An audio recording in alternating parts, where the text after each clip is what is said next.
I don't want no oil a-spoiling my shoreline. I like fish much better than crud.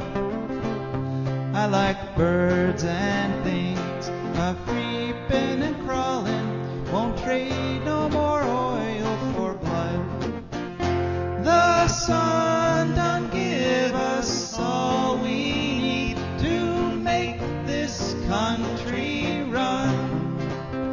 But that black demon oil's got us fussing and fighting, and I do believe it's time we was done. I don't want them nukes run by them kooks who think radioactivity is fun. No more three-headed frogs or kids with leukemia.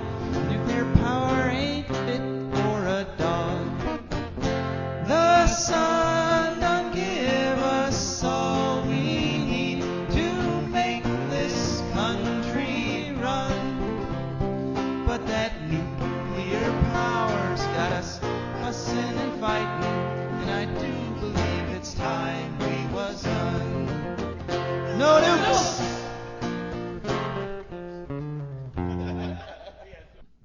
Good morning, Toledo, and good afternoon, Columbus, and hello to those of you listening on the internet, wherever and whenever you are. My name is Joe DeMare, and you have been lucky enough to tune into For a Green Future. For a Green Future is a show where we talk about ecology and the environment. We talk about them in terms of your wealth and your health and your happiness and how it affects your health, your family's health and your neighbors and your friends, because as we say, ecology is the one subject that touches everyone on the planet. You literally just can't get away from it. You know, normally we're doing this show from the studios, and they have all the resources and all the advantages of the studio. I mean, one of the things I like best is when you come into the studio and they've got all these wonderful fragrant flowers all over the studios every day. When you come in, fresh flowers, it's just great. And it makes you feel like you're about to do something really important, that it's very hard to get that feeling when you're just sitting in your living room the way we are. Most of the hosts right now, because of COVID, we're just phoning it in from home, literally. So I try to dress up. I'm in a suit, and I try to recapture that feeling a little bit. And you know, if you watch the YouTube version, you could see the suit I'm wearing today. It's my nice Italian suit. Speaking of things that are on YouTube, as you recall, last week we were talking about things you can get from nature, and I talked quite a bit about inkweed or pokeberry, and I actually went ahead and did a short video, a 6-minute video, on how to make ink from pokeweed. So if you wanted to learn for yourself how to do this, just go to YouTube and search for a Green Future. It's just a little 6-minute thing, very quick and very simple. You're welcome to enjoy that for free. And something else that a potential resource that's available to most of us for free would be compost. Most of us can compost, and I have a big compost bin in our backyard this year, and we're using our compost from last year on the garden this year.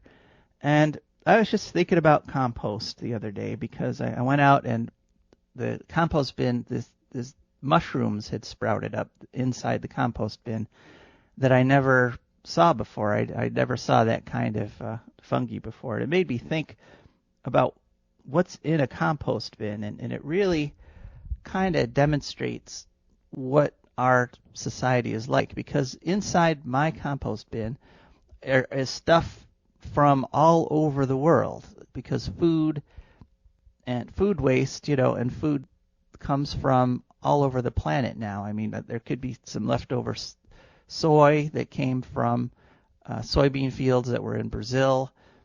There's certainly citrus fruit like orange rinds and grapefruit rinds that are from California and Florida.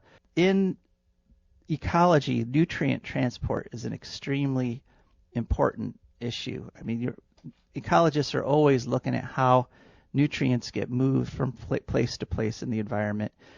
And it's really fascinating because things happen that you just wouldn't expect. I mean, you may have heard of this, but the rainforests in Brazil are actually dependent on dust coming over from the Sahara Desert in Africa, because that dust carries needed nutrients in there. The soil in the Brazilian rainforest is not very fertile because there's so much rain, it keeps washing nutrients out. And so they get replenished by dust storms from the Sahara. And something as simple as, as interesting as bears eating salmon. I mean, we all see pictures of bears catching salmon. My wife actually has a webcam that she likes to watch in the season, which is just Alaskan bears catching salmon. But if you look at it from the ecological science point of view, part of what's happening there is nutrients that have been washed off the land, things like phosphorus and potassium,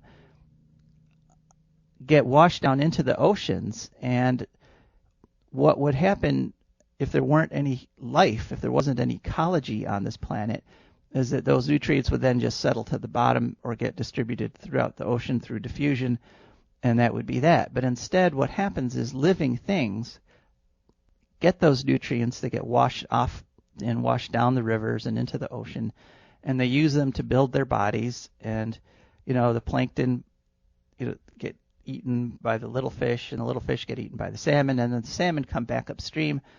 They get eaten by the bears, and then the bears go and redistribute all those important nutrients out into the forest. And so the forest, what physically makes up the forest, the nutrients that allow huge trees like redwoods to grow, is this nutrient transporter, are the nutrients that got washed into the ocean and that cycle around.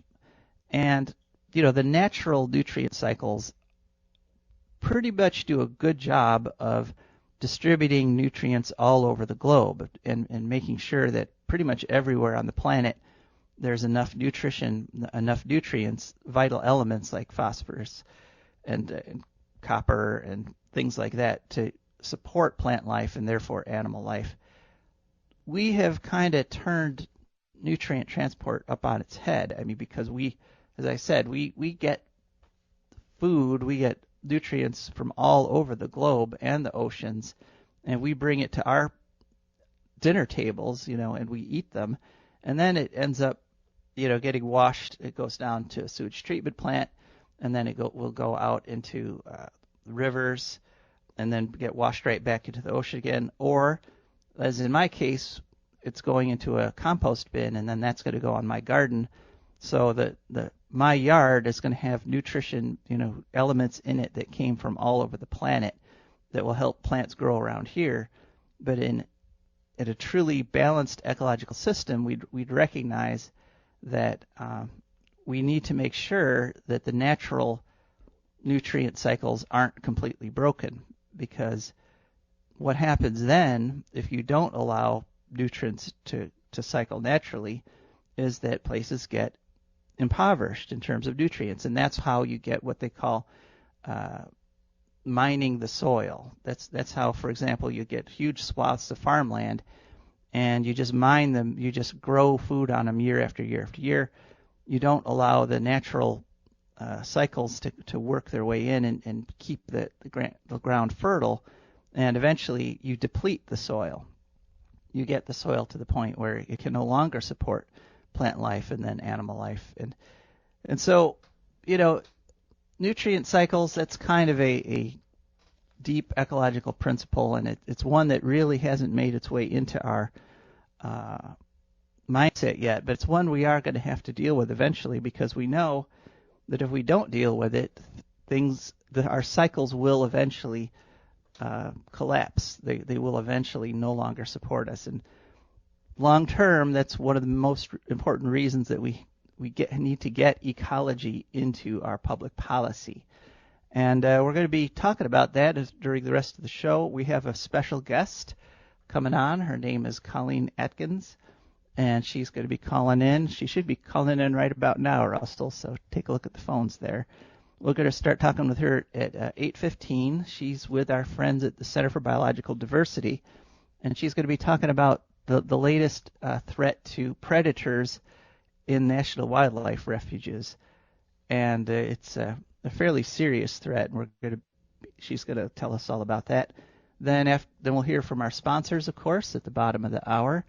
Then I've got some eco news for you, some eco news and views. Our letter from the future, we're going to read it this week. We got so busy last week, we actually didn't have time to read the letter from the future. And then maybe, if we've got time, we might do a preview of next week's show and upcoming shows, because I've been working on quite a few interviews that have taken a while to come to fruition, and I've got one next week that is pretty big that I'd like to tell you about. So if we've got time, I'll talk about that. But right now, we're doing pretty well in terms of time. And, we won't have Rebecca calling in this week, unfortunately. So if you can call in, that'd be great. I'd really appreciate it, because you wouldn't think talking for an hour straight would be that difficult. But there actually is a little bit of effort here. It's much easier if you've got somebody else calling in. And so this is a call-in show, 866-240-1065. That's 866-240-1065 with any sort of ecological or environmental question. Anything you'd like to talk about, we'd be happy to talk to you. And if you saw the video on how to make inkweed, if you've got any comments or criticisms. One person did get some feedback to me on that already. He asked about how long will the ink keep. And what you do is you put the ink in the refrigerator. And if you refrigerate it, it'll keep a long time, months, weeks, maybe probably months. But if you leave it out just at room temperature, it will eventually get moldy. So if you decide to make ink yourself, there's just a little tip for you. All right. So, Russell, do we have our guest on the line yet? Guest is on the line. All right. Well, then let's go right to it. Collette Adkins, welcome to For a Green Future. Hello. I'm fine. Yeah, this is Collette. Collette. Oh, I'm sorry. Collette, yes. Collette Adkins. Thanks for getting up so early. I know you're out west there, but it actually sounds like you're already a little more on the ball than I am here. So, well, I'm in the Midwest. I'm in Minneapolis. Right. So it's still 7:15 for you as opposed to 8:15 for us. So really appreciate you making the sacrifice here.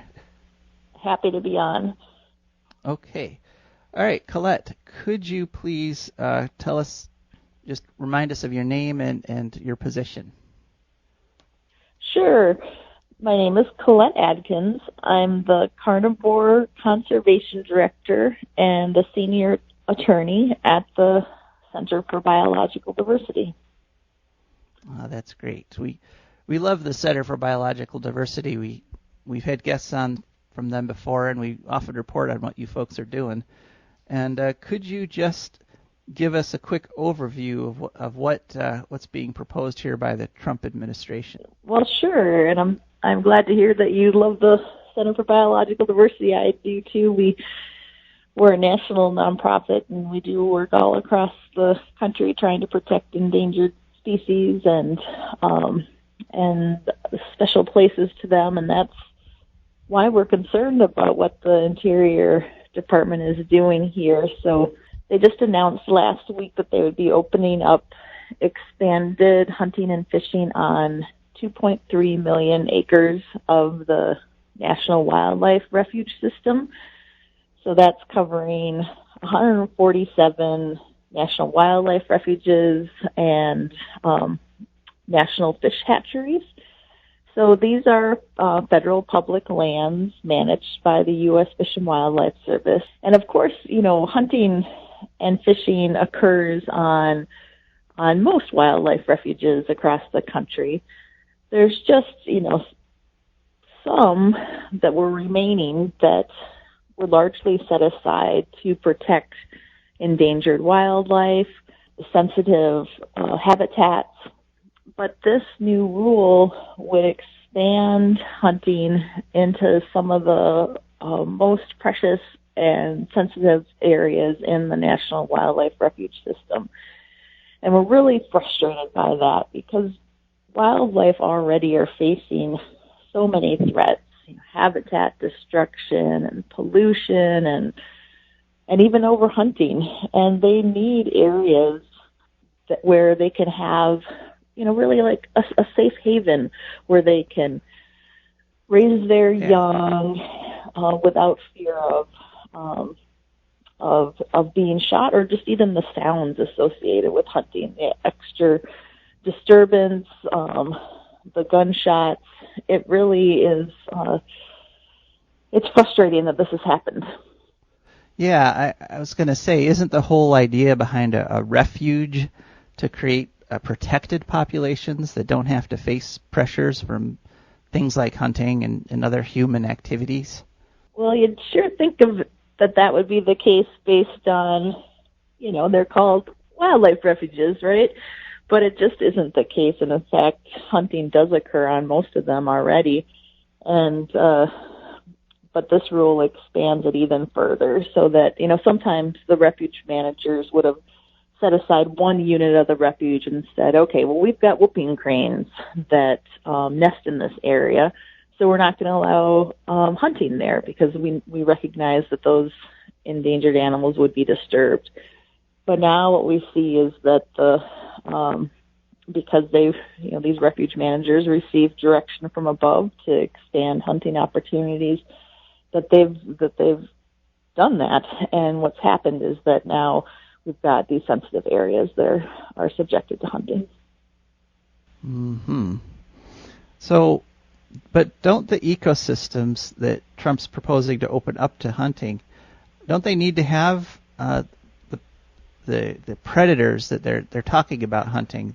And don't these predators that they're talking about opening up to being hunted now, don't they fill a vital role in the ecosystems that could be compromised if we start taking them out of those ecosystems by hunting them? Yeah, the targeting of these top ecologically important carnivores like bears and mountain lions, bobcats, that's some of the most alarming aspects of this new decision. Because, yes, you're absolutely right. These are key to ecosystem health.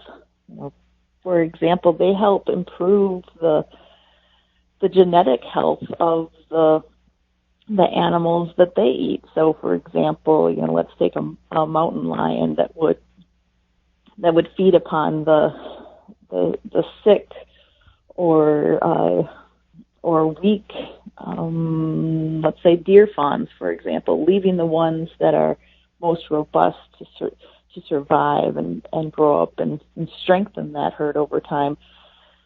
But and also these top carnivores really can't withstand hunting pressure like wildlife like deer, for example, that have much higher reproductive rates.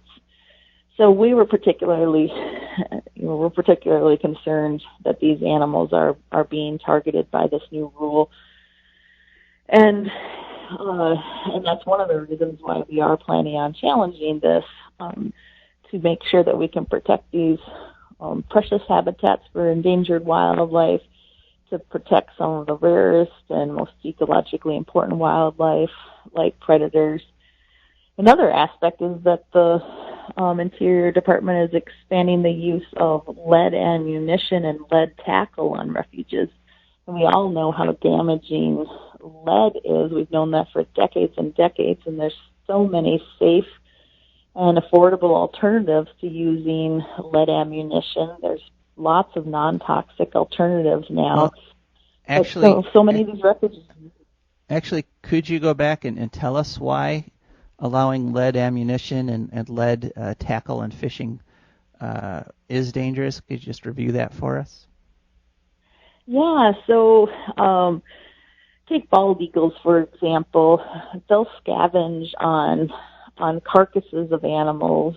So if a deer is wounded but not killed right away with a bullet that has lead, those fragments will go in the body. The deer, if it escapes, then hunkers down somewhere, and then those fragments are left in the ecosystem, and scavengers like bald eagles, will feed on those carcasses, and it only takes a tiny little fragment of lead to cause death for these animals. So any kind of scavenger, also animals that like some of the ducks that will actually, they need grit in their so they'll actually eat little fragments that are in waterways.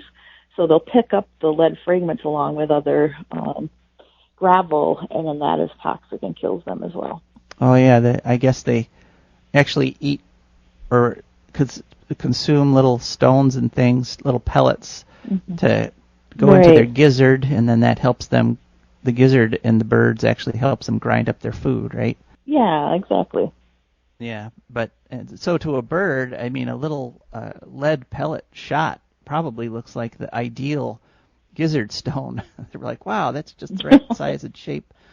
But if it's made out of lead, it will actually kill them. Yeah, that's right. And there are rules that require non-toxic shot for migratory, for most like waterfowl hunting. But for upland game birds, for big game, largely still lead is being used, and it has the same problems. Mm-hmm. Okay, well, last week we reported that in response to a lawsuit brought by the Center for Biological Diversity, your folks, a judge declared that the administration's interpretation of the Migratory Bird Act was actually contrary to law because it let corporations kill as many birds as they wanted in the regular course of business as long as they weren't actually going out and trying to deliberately kill them.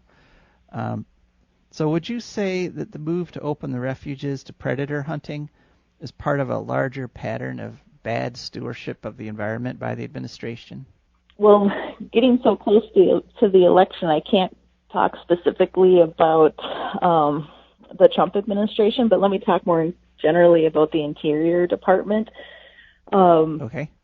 There's a whole slew of things that have happened under the Interior Department's management of our wildlife and public lands over the last 4 years that have been extremely damaging.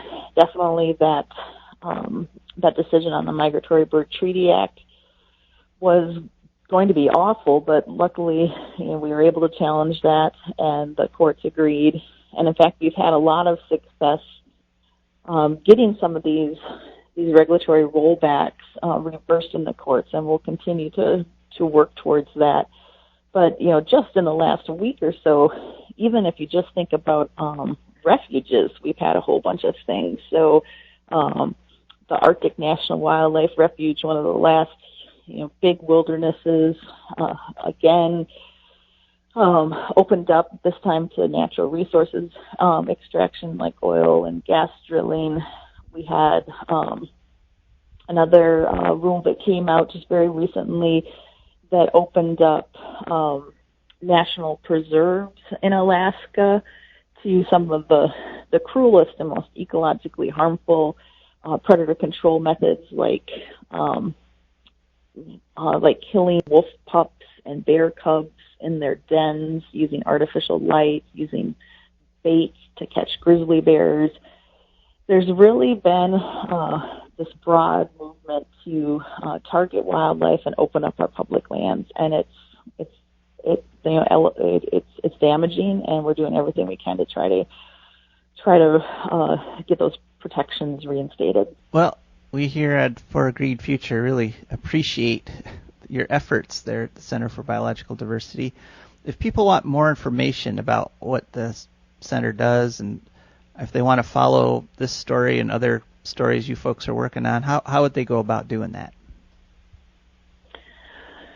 Well, the best way to get information is through our website. It's biologicaldiversity.org. There's a way to sign up for our weekly email newsletter, and you can do that in the Get Involved tab there. And there's also a way to sign up for our action alerts. About once or twice a week, you'd get an email that would allow you to click here and send a letter to the Interior Department and ask them to do, X, Y, or Z. And we definitely appreciate the support of folks like your audience, because that's really the best way to get things done is by having people voice their opposition to those harmful things. Didn't you folks, am I remembering this correctly, that you actually had about 30,000 letters in opposition to this change that's being proposed, or that has actually been put into place? Yeah, we sure did. Yep. And in fact, the vast majority of people that commented on the expansion of hunting and trapping did oppose it, and that's frustrating that public opposition wasn't listened to in this circumstance. But we just need to keep fighting the good fight there, and having our opposition made it. Yeah, I think that one thing that people like hunters, one lesson that we can take from ecology is that, if you have a protected source, if you have a protected population that can, reproduce freely and is genetically diverse enough, they'll actually keep sending members of the population out of that protected area, and so there'll actually be more hunting opportunities if you allow these protected populations to exist, and there'll actually be more game to hunt if you don't hunt it all out of these protected areas. And I think that's a lesson that a lot of people maybe aren't getting or don't know about. Would you say that's an accurate description? Yeah, it's absolutely essential that wildlife have some areas where they can live free of disturbance, so that you can have these safe, secure core populations that can feed populations in other places. And the center certainly isn't against hunting and fishing. It's a great American tradition. It's all about where it happens, how it happens, and this rule just went way too far. All right. Well, Collette, thank you so much for spending some time with us and letting us know about this, and good luck in your efforts to keep the game flowing there. Well, thank you so much. I appreciate you having me on, and you have a good day. You too, and I hope you can go back to sleep and sleep in a little bit more now. That sounds good. All right, goodbye. All right, thank you.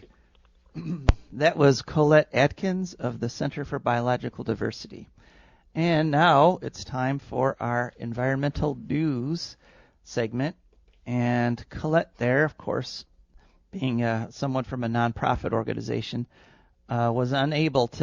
can't get political. We have these rules in place that if a nonprofit talks about politics, it can actually jeopardize their nonprofit status, and they might have to pay taxes and fines, and it's really frustrating sometimes, because sometimes the nonprofits are the ones that have the information that people could really use to make good political decisions. But nonetheless, we know that this is also true on WGRN, one of our stations where this show is broadcast, which is a nonprofit station, and so we can't get political. If we get political, I actually have to edit those sections out of the show before it's rebroadcast on WGRN. And so I'm going to make this next story, and this is not, I'm not doing this in a political way, although I am the political director of the Ohio Green Party. I'm about to report this next story not as the political director, but just as Joe DeMare. And that is that the Green Party candidate for U.S. President, Howie Hawkins, turns out will be on the ballot in Ohio in the fall. And the way that happened is not that the Green Party got its party status back. What happened is there was another fella who had collected the necessary petition signatures to get on the ballot as an independent, and rather than run himself, he offered his ballot position to Howie Hawkins, who accepted it. And so, in the fall, there'll be a Green Party there'll be an independent candidate, Howie Hawkins. There won't be a Green Party candidate. in addition to the Democrat and the Republican candidates. And also there'll be a Libertarian candidate. So, the Green Party in other countries, so I could talk about this because it's not political, but in other countries, Green Parties play a very vital role in the government. They have a saying, the Green Party, one of the Green Party slogans from the founding of the party back in the days of Petra Kelly is neither left nor right, but in front. And so Green parties in other countries some are associated they're in coalition governments with conservatives, like in the German government. Angela Merkel shares government power. Her Conservative Party shares power with the Green Party. Some are in more liberal governments, like in New Zealand, where the Greens are in a coalition with a more liberal government. But all over the world, Green parties are the ones that are pushing for ecological and social progress. And so countries that have strong Green parties are well on their way to becoming carbon negative. They're well on their way to dumping coal, to dumping nuclear, to dumping carbon altogether, as we see in Germany. With the continued presence of a strong multi-party democracy, countries are able to rise to this challenge. Our country, which does not have a strong multi-party democracy, it has a two-party system, which is in many ways not representative of what the people in this country want. On many, many issues, 3/4 of the people want things like national health care, like single-payer health care. They want the countries to do something about global warming. And many, many times on issues like that, neither of the two major parties are addressing the problems. And so I'm just saying, in a general way, I'm not, advocating for the Green Party here. I'm just saying that multi-party democracies that include Green parties all around the world are doing a much better job of responding to the crises that are facing the planet right now than our country is. So I just had to get that out of the way.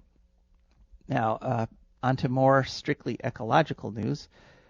Second, this is not good news. Greenland glaciers. The Ohio State University glaciologist Michaela King came out with a study this past week. Turns out that the glaciers in Greenland are retreating faster than people had thought they were. And what her study showed is that as the glaciers retreat, that is, as they melt back onto the continent, the rate of melting actually also increases. And so we've talked about this before, so it's a positive feedback loop, so that as the glaciers start retreating, it makes the conditions correct for them to continue to retreat at a faster and faster rate.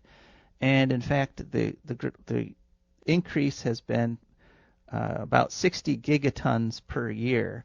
That's 60 billion tons of ice melting. That's just the increase. The actual amount per year is going on 500 gigatons, 500 billion tons. And that amount of ice changing to that amount of water, I mean, literally humans can't conceptualize 500 billion tons of ice water. I mean, you could think about it. You could say, okay, here's a lake or a pond. Okay, 500 billion tons. But you don't really. The idea of billions and trillions exceeds our capacity. We can hold in our mind about 7 items in short-term memory. I can't hold 500 billion tons of that. It's just such an amazing number. And if the Greenland ice sheet melts, then the sea levels are going to rise, and most of the coastal cities on most of the continents will get flooded out. And so we're on our way to that. And some people have looked at her study and use it as evidence to say that we're past the point of no return, that Greenland is doomed. The ice sheet is going to melt. There's nothing we can do about it. But I don't believe that. I think that nature has recuperative powers. And in fact, even as the glaciers are retreating, even as they're melting, there's still new ice being put on the top by new snowfall. It's just that the rate of loss is exceeding the rate of gain.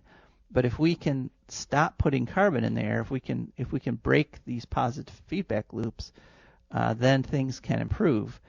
And one cute little story that we've got that kind of supports this idea is Mt Rainier National Park. Something really cool has happened, and that is that wolverines are back in Mt Rainier National Park. They had been exterminated from the park over 100 years ago, and now there's actually a family set up there, and if you go to the National Park Service website, they've got all kinds of cute pictures of a mother wolverine with her two cubs, and they're running around in the forest eating little critters and things. And it's really very encouraging. Literally all we have to do is stop destroying nature, and nature will recover. That's one of the reasons I think that the story we did with Collette Adkins was so important, is because in those protected wildlife refuges, we had stopped wiping out the predators. We had let nature start to replenish itself, and that's what you need to do if you want nature to restore itself. And if we stop putting carbon in the air, just as it's a positive feedback loop that putting carbon in the air is making climate change and global warming worse and worse, once you stop putting carbon in the air and you switch to clean technologies, I think we're going to find that there's a positive feedback loop in terms of improving the environment. Because, for example, you stop putting carbon in the air, that also means you stop putting car exhaust in the air. You stop putting car exhaust in the air, you stop lung disease, and you stop air pollution. And so stopping air pollution keeps the air cleaner. Cleaner air lets more heat escape back out into space because it doesn't create this blanket of pollution that traps heat under it. And so, we can set these loops going in either direction. We have that power. Right now we're going in the wrong direction, but we can switch it around once we switch over. And switching over is not that hard. Switching over is not going to be this terrible society-shaking event. I mean, I've got my solar panels up finally, and they've been producing about 30 kilowatt hours a day. We've had some nice sunny days, sometimes a little more, sometimes a little less, and my solar panels are powering my van, my plug-in hybrid van, and I'm able to do 90+% of my driving based on this sun energy that my solar panels have collected. And all I have to do is pull into the garage and plug into the charger, and that's it. And the pleasure I get from not having to go to a gas station more than makes up for this tiny little inconvenience of having to plug my car in every time I come home. It's great, and so it's fun to make this change, and it's something new. It's something I've been wanting to do for a long time, and if everybody did it, we would fix things. But I'm more people seem to be driving these cars that they deliberately mess up the mufflers, and so they like to drive down the street rattling windows and putting out belching exhaust and stuff, and so human culture, human politics are an environmental factor. That's one thing we can never forget, is that human activity is an ecological factor. In fact, some would say right now on this planet it's the biggest single ecological factor. And so, it's important that we are conscious about what we do and how we do it, and we make the right decisions, or else we can end up with some really nasty situations. And those nasty situations are ones that will destroy our society, that will tear things down. For example, my next news story, The West is burning right now. They've got drought conditions over much of the West. Colorado is about the worst. We reported on that last week. And so, according to the National Interagency Fire Center, there are right now 92 fires burning about 1.5 million acres in 13 states. And so if you see a map of the West with fires marked on it, it's just kind of a massive fire.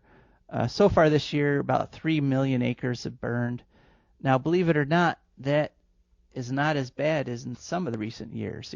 2017, 2018, we had like 6.5 million acres burning. And over the past 10 years, the average year for burning is about 5 million acres. But this should not be the average. Fires should not be this bad. We shouldn't take the last 10 years as typical, because they're not. The amount of heat, the amount of fire has been going up at an incredible rate. And so these last 10 years have been abnormal in terms of the amount of fires and their severity.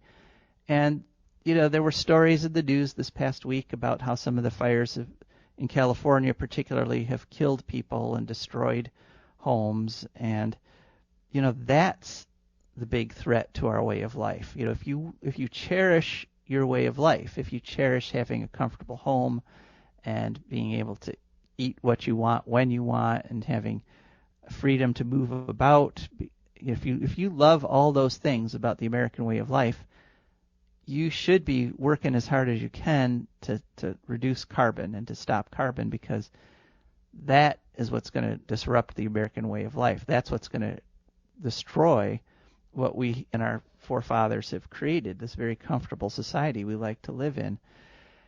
And another example of that one, you probably heard about this one, is that it looks like 2 hurricanes at once are going to make landfall in the Gulf of Mexico this coming week at the same time.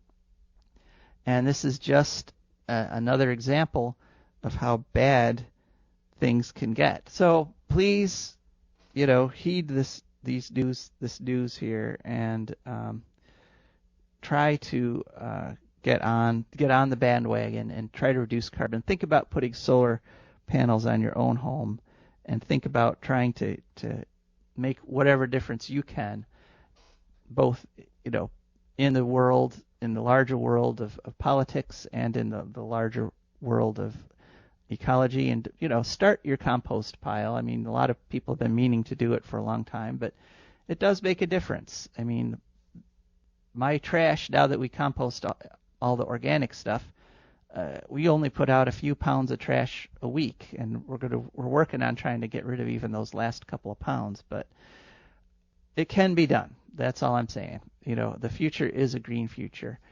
And how do we know this? We know this because every week we get a letter from that green future from my great-great-granddaughter, Marie I.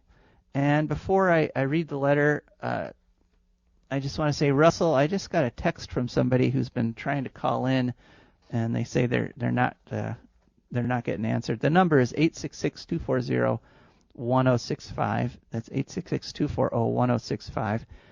Call anytime, and now that Russell's been alerted, he'll let me know if you're on, and we will get you on the air. All right, so this week's letter from the future. Dear Great-Great-Grandpa, well, it's back to work here at the drilling site outside of Zapoliarny. It's strange. Some of the areas of my lab are exactly like I left them those long months ago when I was whisked off to the hospital with radiation sickness. Apart from a little dust, it's as if I had never left. Mostly my work is pretty routine. The drilling on the borehole has stopped, so my staff has just been monitoring the bacteria that live deep in the earth, looking for any changes in the population that would suggest we are messing things up. So far, it looks like our drilling has not upset the ecological balance. One reason the drilling has stopped is that without Michael's guidance, the engineers haven't been able to figure out how to deploy his new drill design. In the simulations, the drill keeps breaking and individual sections get dispersed like beads falling off of a broken necklace. Michael's trying to help, but with his brain damage, he's having trouble even understanding the design prints, let alone figuring out how to design something completely new. It breaks my heart watching him get incredibly frustrated trying to understand blueprints he had created himself just a few months ago. I had an idea that seems to be helping. I told him to go back and look at some of his earliest projects, things he had created when he was just a child. Even as a kid, he was tinkering and designing things. He showed me the plans for a conveyor system he had built for his mother that moved produce from their home garden directly into the canning room in their basement. He was only 10, but it worked, and when he was telling me about it, it seemed like I saw flashes of my old, brilliant Michael coming back. Anyway, life is slowly settling back into a routine. Just one odd thing. A rock sample I had left sitting on my desk did something weird. It was a piece of granite from deep in the crust. It had a vein of orange mineral that I was trying to analyze, and when I came back, that orange vein had actually started to bulge out of the stone as if it were growing. Oh well, probably just oxidation. Write you next week, GGG. Love, Marie I. Okay, and so there we are. That's our letter from the future. And I sincerely believe that we're going to get a handle on all this, and we're not going to allow ourselves to collapse as a society. And we know that's really what we're talking about. I mean, if you study ecology, and you can apply ecological lessons to the downfalls of other societies, like the Roman Empire. They had terrible problems with lead pollution and soil depletion, and that's part of what led to the collapse of the Roman Empire. I mean, it's just a physical fact. Yeah, the number to call in, we've got about 10 minutes left in the show. The number to call in is 866-240-1065. That's 866-240-1065. And as I say, Russell, I am getting texts from somebody who says they're trying to call in, so let's hope we can get her on the air. All right, so we've run through all my carefully prepared stuff for the show, and this is where Rebecca comes in. Plays such a vital role because she has such a great outlook on all this stuff, and very no nonsense kind of person. I love having her on, but so I think what I'm going to be able to do right now is give you a little preview of some of the things that I'm working on for upcoming weeks. Okay, so I see Russell is telling me that he's having trouble trying to connect to this person who's trying to call in. Bill, don't give up. Persist. We have a caller on the line. All right, hello, caller. Hey, my name's Carl. Well, Carl, thanks for calling. Welcome to For a Green Future. A month or so ago, there was an article in the Toledo Blade talking about applying crushed rock to farm fields, and it would then make its way through the water systems into the oceans and take carbon out of the air. Uh-huh. Have you ever heard of this?